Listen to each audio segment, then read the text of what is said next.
உண்மையின் தாயே இறைவா, இறை மகனே இறைவா, தூய ஆவி இறைவா, உம்மை புகழ்கின்றோ. அன்புருவான இறைவா, அகிலம் காக்கும் இறைவா, அமைதி அருளும் இறைவா, உம்மை போற்றுகின்றோம்.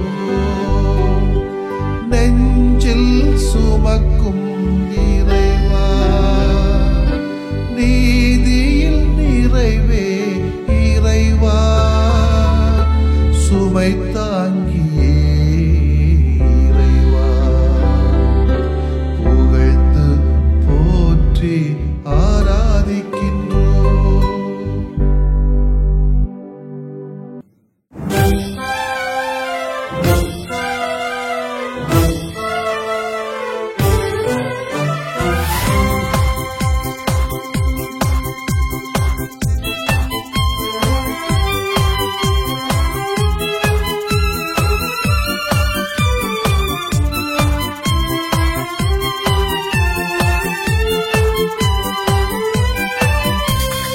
அன்போடு வருவோம், அன்பாலே இணைவோம், அன்பான இறை பெயரால் அன்றாடம் நமக்காய் பலியாகும் அவரின் அன்பான இறை மக்களாய். அன்போடு வருவோம், அன்பாலே இணைவோம், அன்பான இறை பெயரால் அன்றாடம் நமக்காய் பலியாகும் அவரின் அன்பான இறை மக்களாய். வருவோம் வருவோம் வருவோம், அவரில் வளர்வோம் வளர்வோம் வளர்வோம். வருவோம் வருவோம் வருவோம், அவரில் வளர்வோம் வளர்வோம் வளர்வோம். அன்போடு வருவோம், அன்பாலே இணைவோம், அன்பான இறை பெயரால்.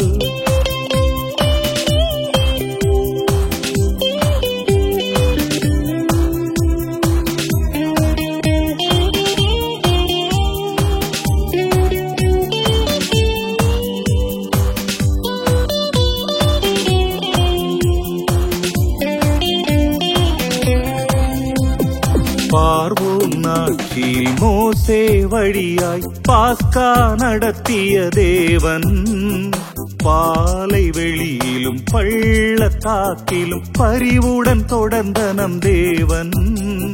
பார்வோன் நாட்டில் மோசே வழியாய் பாஸ்கா நடத்திய தேவன், பாலை வெளியிலும் பள்ளத்தாக்கிலும் பரிவுடன் தொடர்ந்த நம் தேவன்.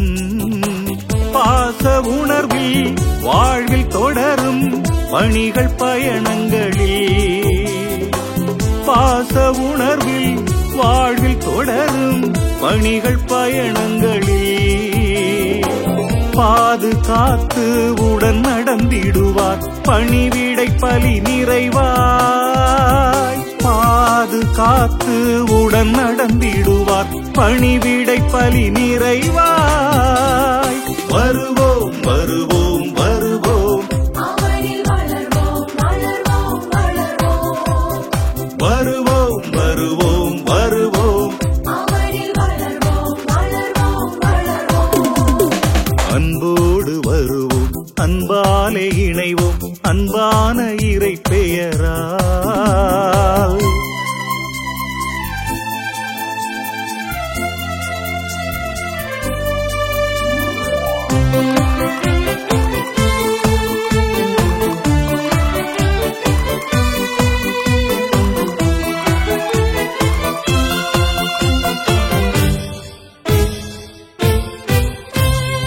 ஏரோது ஆட்சியில் இயேசு வழியாய் எழுச்சியை ஈந்த நல் தேவன், ஏழைகள் குழந்தைகள் பெண்கள் வாழ்வில் ஏற்றங்கள் வழங்கிய தேவன்.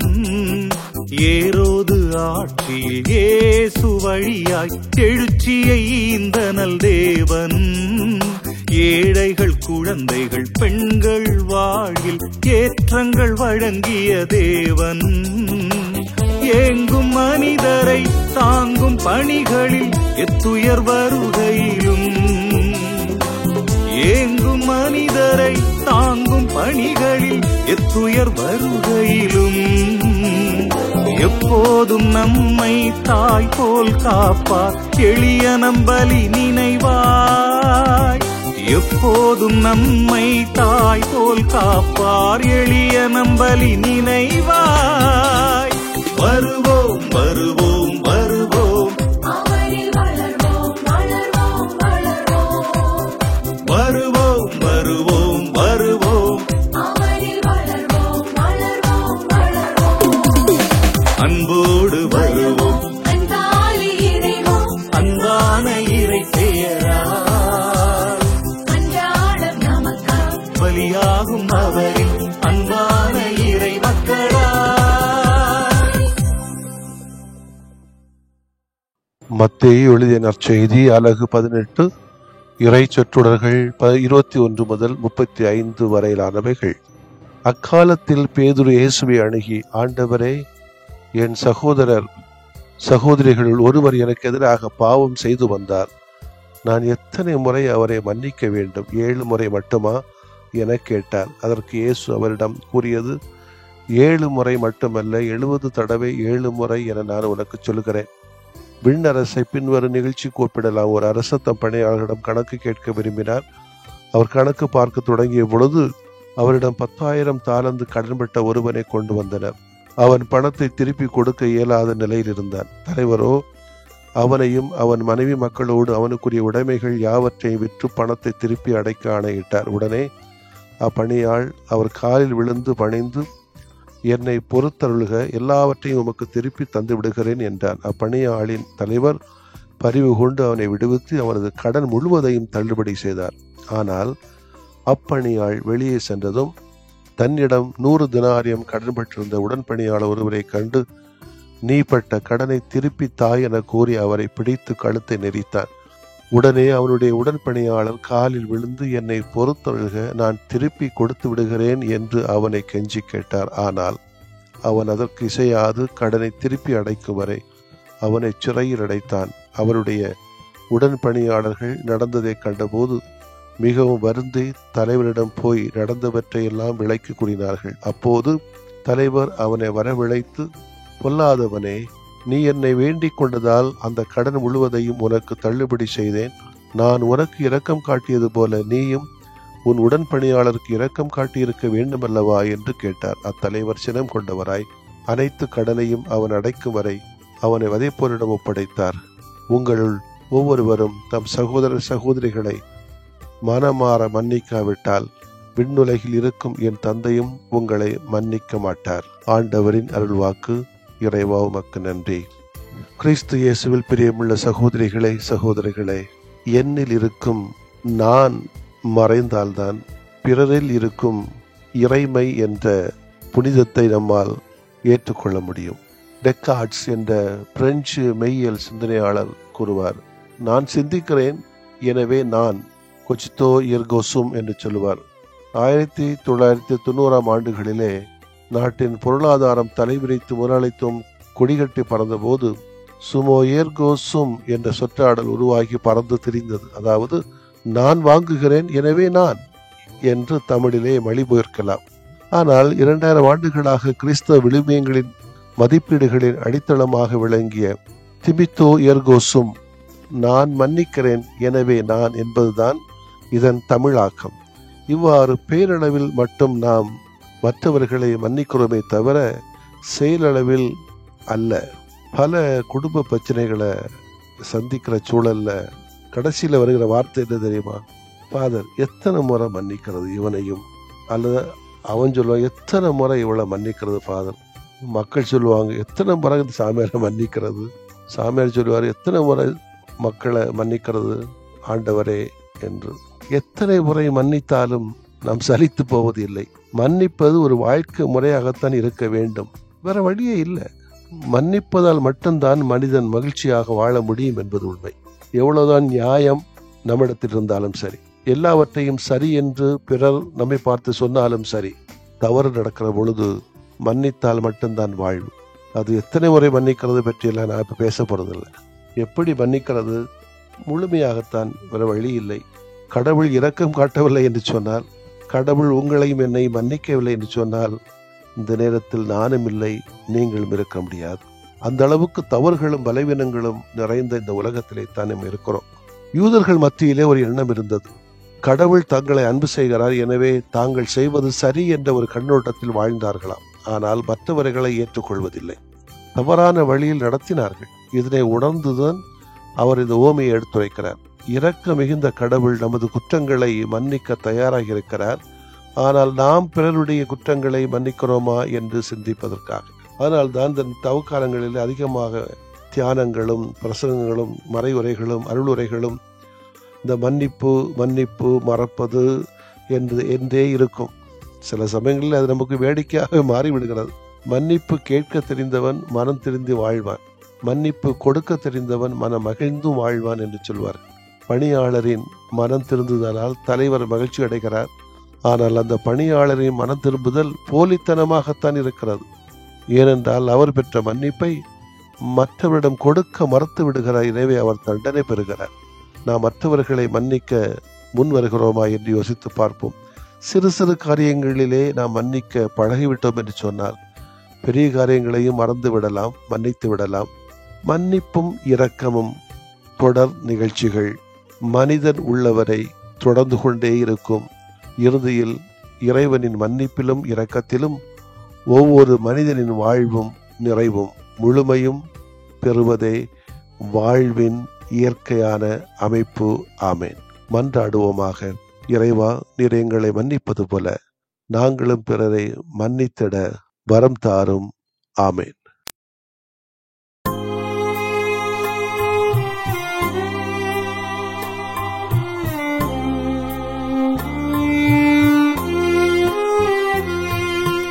எல்லாம் வல்ல இறையிடமும் சகோதரமே உங்களிடமும் நான் பாவி என்று ஏற்கின்றேன்.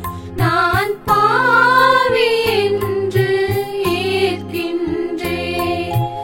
ஏனெனில் என் சிந்தனையாலும் சொல்லாலும் செயலாலும் கடமை தவறியதாலும் பாவங்கள் பல செய்தேன். பாவங்கள் பல செய்தேன். என் பாவமே, என் பாவமே, என் பெரும் பாவமே. என் பாவமே, என் பாவமே, என் பெரும் பாவமே. ஆகையால் எப்பொழுதும் கன்னியான தூய மரியாவையும் வானதூதர் புனிதரையும் சகோதரமே உங்களையும் நம் இறைவனாம் ஆண்டவரிடம் எனக்காக மன்றாடுவீர், எனக்காக மன்றாடுவீர், எனக்காக மன்றாடுவீர்.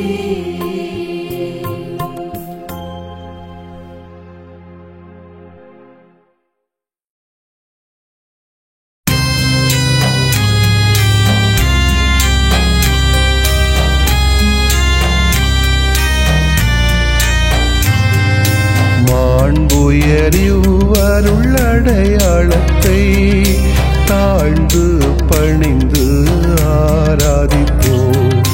பழைய நியம முறைகள் அனைத்தும் இனி மறைந்து முடிவு பெறுக. புதிய நியம முறைகள் வருக. புலன்களாலே மனிதன் இதனை இயலா குறைகள் நீக்க நம்பிக்கையின் உதவி பெறுக.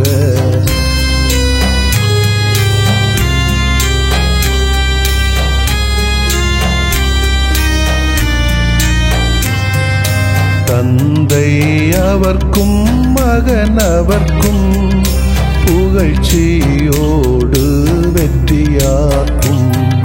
மீட்பின் பெருமை மாட்சிமையோடு வலிமை வாழ்த்து யாவுமாக.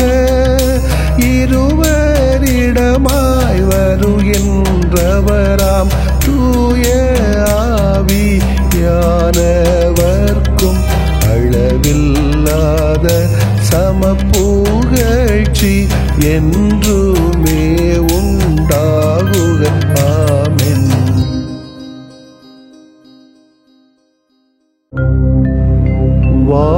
வானின்று அவர்களுக்கு அப்பமளித்தீரே,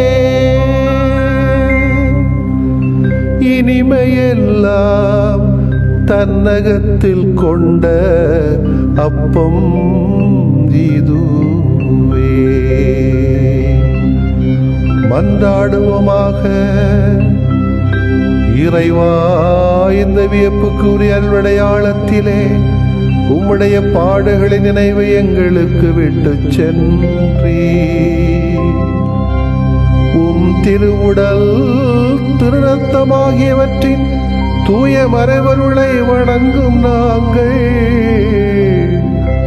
உமது மீட்பின் பயனை இடைவிடாமல் துய்த்து உணர்ந்து மகிழ அருள்வீராக. தந்தையாகி இறைவனோடும் தூய ஆவியாரின் ஒன்றிப்பில் இறைவனா என்றென்றும் வாழ்ந்து ஆட்சி செய்த உம்மை மன்றாடுகிறோம்.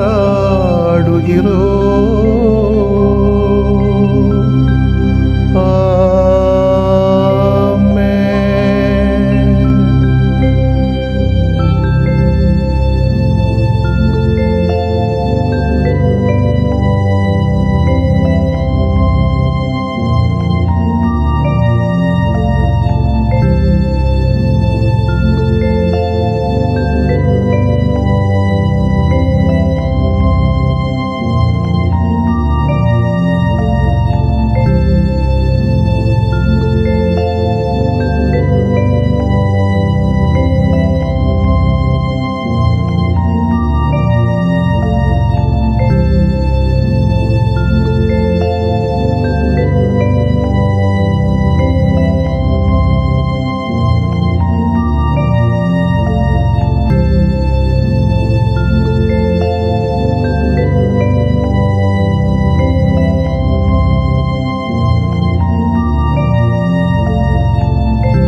நிலையான புகழுக்குரிய